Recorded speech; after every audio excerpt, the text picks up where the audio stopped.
ಆತ್ಮೀಯ H16 news ಅರ್ಥಾತ್ ಸಿದ್ದರಾಮಯ್ಯಗೆ ಸ್ವಾಗತ. ನಾನು ನಿಮ್ಮವ MI ಅಥವಾ ಮಲ್ಲಪ್ಪ ಜೋತಾವರ್. ಆತ್ಮೀಯರೇ, ಇಡಿ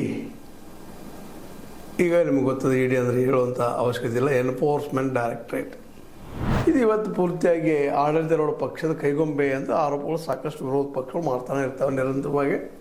ಈಗ ಮತ್ತೊಮ್ಮೆ ಅದು ಪ್ರೂವ್ ಆಯ್ತೇನೋ ಅಂತಿಲ್ಲ. ಯಾಕೆಂದರೆ BJPಯ ದೊಡ್ಡ ಗುರಿ ಅಥವಾ ಮೋದಿಯವ್ರ ದೊಡ್ಡ ಗುರಿ ಸಾಧಿಸ್ಬಿಟ್ಟು ಕಾಂಗ್ರೆಸ್ನ ಇಲ್ಲ ಮಾಡೋದು, ಕಾಂಗ್ರೆಸ್ನ ಮೇಲೆ ಆರೋಪಗಳ ಪಟ್ಟಿ ಹಾಕ್ಕೊಳ್ಳೋದು, ಒಂದು ಅಂತ್ಯ ಕಾಣಿಸೋದು ಒಂದು ಸಾಮಾನ್ಯವಾದಂಥ ಪ್ರಕ್ರಿಯೆ ನಾವು 11 ವರ್ಷದಿಂದ ನೋಡ್ತಾ ಇದ್ದೀವಿ.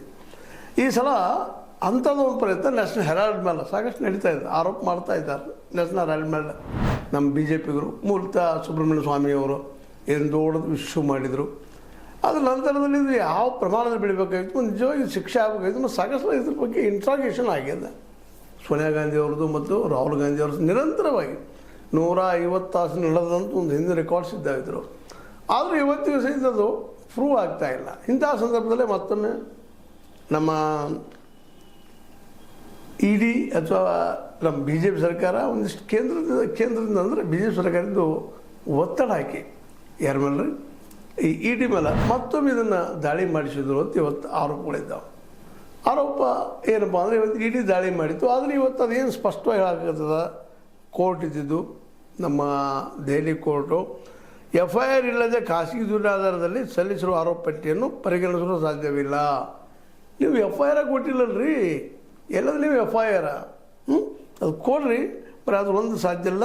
ಮತ್ತು ಕಾನೂನಿನಲ್ಲಿ ಇದು ಅನುಮತಿ ನೀಡಲಾಗದು.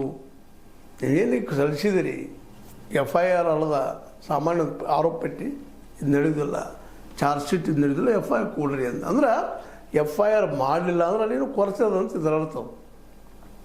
ಅದಕ್ಕೆ ಕೋರ್ಟ್ ಇದು ರಿಜೆಕ್ಟ್ ಮಾಡೋದ್ರಿಂದಾಗಿ ಸಹಜವಾಗಿ ಇದು ಮತ್ತೆ ಕಾಂಗ್ರೆಸ್ಗೆ ಬಲ ಸಿಕ್ಕಂಗೆ ಆಗಿದೆ.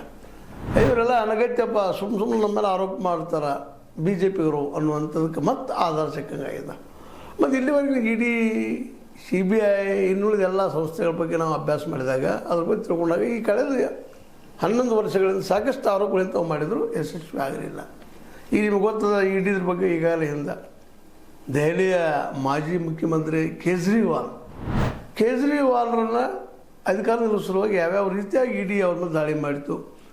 1000 ಕೋಟಿ ರೂಪಾಯಿ ತಿಂದಿದ್ದಾರೆ, 50,000 ರೂಪಾಯಿ ಕೋಟಿ ತಿಂದಿದ್ದಾರೆ, 500 ಕೋಟಿ ತಿಂದಿದ್ದಾರೆ, 50 ಕೋಟಿ ತಿಂದಿದ್ದಾರೆ, ಹಂಗೆ ಆರೋಪ ಮಾಡಿದ್ದು ಭ್ರಷ್ಟಾಚಾರ ಬಗ್ಗೆ.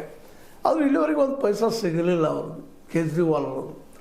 ಕೇಳಿದ ತಕ್ಷಣ ಇಲ್ಲರಿ ಇಲೆಕ್ಷನ್ದಲ್ಲಿ ಹಾಕಿದ್ರು ಮಾಡಿದ್ರು ಅಂತ ಆರೋಪ ಮಾಡ್ತಾಯಿತ್ತು. ಇವತ್ತು ಹೋಯಿತು ಕಡೆಗೆ ಸೋಲಿಸೋಲು ಯಶಸ್ವಿ ಆಯಿತು BJP ಇಡಿನ ಹಿಡ್ಕೊಂಡು ಕೇಜ್ರಿವಾಲ್ರನ್ನ. ಈಗ ಅದು ಇವತ್ತು ಖಾಲಿ ಇದ್ದಾರೆ ಕೇಜ್ರಿವಾಲ್. ಅವ್ರ ಮೇಲೆ ಈ ಒಂದು ಇಡಿ ಪ್ರಯೋಗ ಮಾಡಿಕೊಂಡು ಅವ್ರು ಇನ್ನೂ ಆದರೂ ಅವರ ಒಂದು ತಪ್ಪೇನು ಮಾಡಿದಾರ, ದುಡ್ಡು ಹೊಡೆದಿದ್ದು ಭ್ರಷ್ಟಾಚಾರ, ಅದನ್ನು ಪ್ರೂವ್ ಮಾಡೋಕ್ಕೆ ಆಗ್ತಾಯಿಲ್ಲ. ಅದೇ ರೀತಿ ಈ ಕೇಸಿದು ಸಹಿತ ಇದನ್ನೂ ಸಹ ಹಾಗೆ ಜಗ್ತಾ ಬಂದಿದ್ದಾರೆ. ಈಗಾಗಲೇ ನಿಮಗೆ ಗೊತ್ತದ ಪ್ರಿಯಾಂಕಾ ವಾಡ್ರಾ ಅವ್ರ ಗಂಡನ ಮೇಲೆ ವಾಡ್ರಾ ಅವರಾಗಿರ್ಬೋದು, ಸೋನಿಯಾ ಗಾಂಧಿ ಅವರಾಗಿರ್ಬೋದು, ರಾಹುಲ್ ಗಾಂಧಿ ಅವರಾಗಿರ್ಬೋದು, ಇವ್ರ ಮೇಲೆ ಸಹಿತ ಹರಿಯಾಣದ ಲ್ಯಾಂಡ್ ಗ್ರ್ಯಾಬಿಂಗ್ ಇದು ಕೇಸ್ ಆಗಿರ್ಬೋದು. ಈಗಿದು ಇಡೀ ದಾಳಿ ಮಾಡಿಕೊಂಡು ನ್ಯಾಷನಲ್ ಹೆರಾಲ್ಡ್ದಲ್ಲಿ 2,000 ಕೋಟಿ ರೂಪಾಯಿ ವ್ಯವಹಾರ ಆಗಿದೆ ಅಂತ ಆರೋಪ ಮಾಡ್ತಾ ಇದ್ದಾರೆ. ಆ ಆರೋಪಕ್ಕೇ ಇವತ್ತು ಇಡಿ ಮತ್ತೊಮ್ಮೆ ತನ್ನ ಆರೋಪ ಪಟ್ಟಿ ಸಲ್ಲಿಸಿದ. ಆದರೆ ಅದಕ್ಕೆ ಈ ರೀತಿಯಾದಂತಹ ಒಂದು ಹಿನ್ನಡೆ ಆಗಿದ್ದರಿಂದಾಗಿ ಸಹಜವಾಗಿ ಅದು ಇದು ಸುಮ್ಮನೆ ಆರೋಪ ಮಾಡುವಂಥದ್ರಿ ಅಂತೇಳಿ. ಅದರಲ್ಲೂ ಕಾಂಗ್ರೆಸ್ನ ವಕ್ತಾರಿಯಾದಂತಹ ಸುಪ್ರಿಯಾ ತ್ರಿನೇತ್ ಅವರಂತೂ ಸ್ಪಷ್ಟವಾಗಿ ರಾಜಕೀಯ ಬೇಟೆ, ಇದು ರಾಜಕೀಯದ್ರಿ ಭೇಟಿ ಆಡೋದ್ರ ಮಾಡಿದಂಥ ಹೆಸರು ಕೆಡಿಸುವಂಥ ಕೆಲಸ, ಕಾಂಗ್ರೆಸ್ನ ಹೆಸರು ಕೆಡಿಸೋದು ರಾಹುಲ್ ಗಾಂಧಿ ಅವ್ರದ್ದು, ಮತ್ತು ಜೊತೆಗೆ ಸೋನಿಯಾ ಗಾಂಧಿ ಅವ್ರ ಹೆಸರನ್ನು ಕೆಡಿಸುವಂಥ ಪ್ರಯತ್ನವನ್ನು ನಮ್ಮ ಈ ಮೋದಿ ಸರ್ಕಾರ ಮಾಡ್ತಾ ಇದೆ ಅನ್ನುವಂಥ ಆರೋಪ ಮಾಡ್ತಾ ಇದ್ದಾರೆ. ಮತ್ತು ಇದು ಸುಳ್ಳು ಪ್ರಚಾರ ಮಾಡ್ತಾ ಇದ್ದಾರೆ. ಒಟ್ಟು ಕಾಂಗ್ರೆಸ್ ಅಂದ್ರೆ ಭ್ರಷ್ಟ ಅನ್ನುವಂಥ ಒಂದು ಅನುರಳಿತ ಧ್ವನಿಯನ್ನು ಹಾಕ್ತಾ ಇರೋದ್ರಿಂದ ಸಹಜ ಜನರಲ್ಲಿ ಒಂದು ಅವಿಶ್ವಾಸ ಮೂಡಲಿ ಅನ್ನೋಂಥ ದೃಷ್ಟಿಕೋನದ ಸುಳ್ಳು ಪ್ರಚಾರ, ಜೂಟ್ ಬೋಲೋ ಜೂಟ್ ಹೇಳುವಂಥದ್ದು ಇವ್ರ ಕೆಲಸ ಆಗಿಬಿಟ್ಟದೆ. ಇವತ್ತು ಪ್ರತಿ ಆರೋಪ ಮಾಡ್ತಾ ಇದ್ದಾರೆ. ಹೆಸರಿಗೆ ಕಳಂಕ ತರುವ ಆಧಾರ ರಹಿತ ಅಭಿಯಾನಕ್ಕೆ ಸೋಲಾಗಿದೆ. ಇದನ್ನೆಲ್ಲ ಮಾಡಿದರು, ಇಷ್ಟೆಲ್ಲ ಗುದ್ದಾಡಿದ್ರು, ಇವತ್ತು ಸೋಲಾಗ್ಯದ. ಹೆಸರು ಕೆಲಸ ಪ್ರಯತ್ನ ಮಾಡಿದ್ರು, ಅದರ ಅಭಿಯಾನ ಮಾಡಿದರು, ಹೋರಾಟ ಮಾಡಿದರು, ಮಂದಿನ ಕೂಡಿಸಿದ್ರು, ಎಲ್ಲ ಕಡೆ ಮಾತಾಡಿದರು, ಇವತ್ತಿನವರೆಗೂ ಸಹಿತ ಇವರಿಬ್ಬರ ಹೆಸರಿಗೆ ಕಳಂಕ ತರುವಲ್ಲಿ ವಿಫಲರಾಗಿದ್ದಾರೆ ಅಂತೇಳಿ ಇಂಥ ಬೆದರಿಕೆಗೆ ನಾವು ಮಣಿಯೋದಿಲ್ಲ, ಕಾಂಗ್ರೆಸ್ ನಾವು ಮಣಿಯೋದಿಲ್ಲ, ನಾವು ಪ್ರಾಮಾಣಿಕ ಇದ್ದೀವಿ ಅಂತೇಳಿ ಹೇಳ್ಕೊಳ್ಳಿಕ್ಕೆ ಒಂದು ಆಸ್ಪದ ಆಗಿಬಿಡೋದು ಇವರಿಗೆ, ನಮ್ಮ ಕಾಂಗ್ರೆಸ್ಸಿಗರಿಗೆ. ಇದೇ ಸಂದರ್ಭದಲ್ಲೇ ಕಾಂಗ್ರೆಸ್ ಇನ್ನೊಬ್ಬ ನಾಯಕರಂತ ಅಶೋಕ್ ಗೆಹ್ಲೋಟ್ ಇದ್ದಂಥವ್ರು ಮತ್ತೊಂದು ಕಡೆ ಹೇಳ್ತಾರೆ, ಕೇಂದ್ರದ ಒತ್ತಡಕ್ಕೆ ಮಣಿದು ಇಡಿ ಆರೋಪ ಪಟ್ಟಿ ಸಲ್ಲಿಸಿತ್ತು.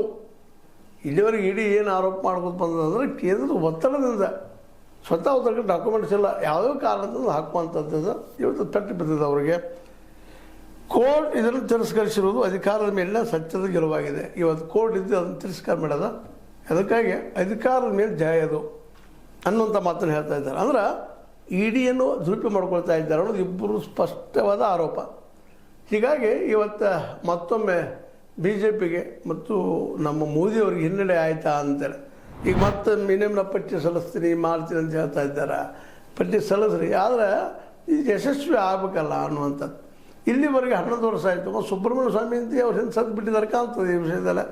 ಯಾವಾಗಲೊಮ್ಮೆ ಮಾತಾಡ್ತಾರೆ, ಸುಮ್ಮನಾಗಿ ಬಿಡ್ತಾರೆ. ಇವತ್ತು ಇದೇ ವಿಷಯ ಇಟ್ಕೊಂಡು ಸಾಕಷ್ಟು ಇವತ್ತು ಹಿಂದಿನ ಎಲೆಕ್ಷನ್ದಲ್ಲಿ ಲಾಭ ಮಾಡ್ಕೊಂಡಂಥ ಬಿ ಜೆ ಪಿಗರು ಇದನ್ನು ಏನಾದರೂ ಮಾಡಿ ಅವ್ರಿಗೆ ಅದನ್ನು ಪ್ರೂವ್ ಮಾಡಬೇಕು ಅನ್ನೋಂಥ ಪ್ರಯತ್ನವನ್ನು ಮಾಡ್ತಾ ಇದ್ದಾರೆ.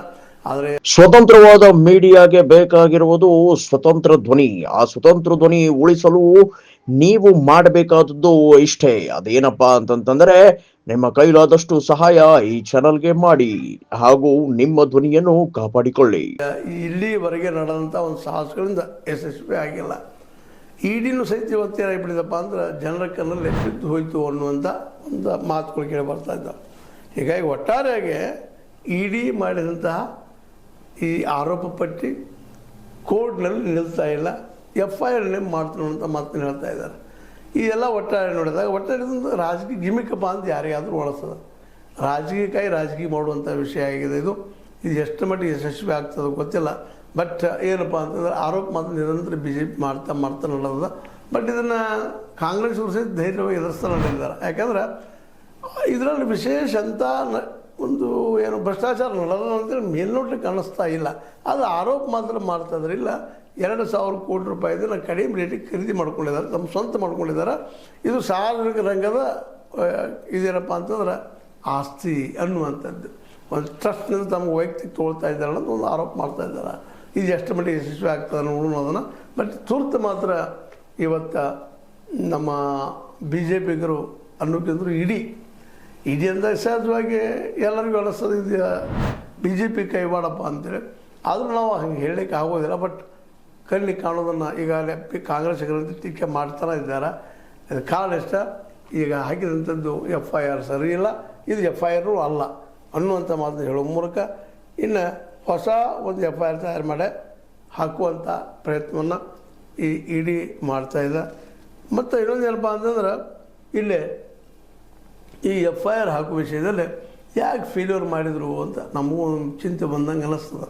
ಬುದ್ಧಿವಂತರ ಲೋಕಲ್ಲ, ವಿಶೇಷವಾಗಿ ಬಿ ಜೆ ಪಿ ಅದು ಇವತ್ತು ಈ ಒಂದು ವಿಷಯದಲ್ಲೇ ಎಡವಿತಿ ಏನು ಅಂತೇಳಿ. ಏನೋ ಆಗಲಿ ಕಾಂಗ್ರೆಸ್ ಮಾತ್ರ ಮತ್ತೊಂದಿಷ್ಟು ಜೀವಂತಿಕೆ ಪಡೆದು ಇದರಲ್ಲಿ ಅಂತ ಹೇಳ್ತಾ ಇಡೀ ಈ ದಿಶೆಯಲ್ಲಿ ಒಂದಿಷ್ಟು ಹಿನ್ನಡೆ ಅನುಭವಿಸಿದ.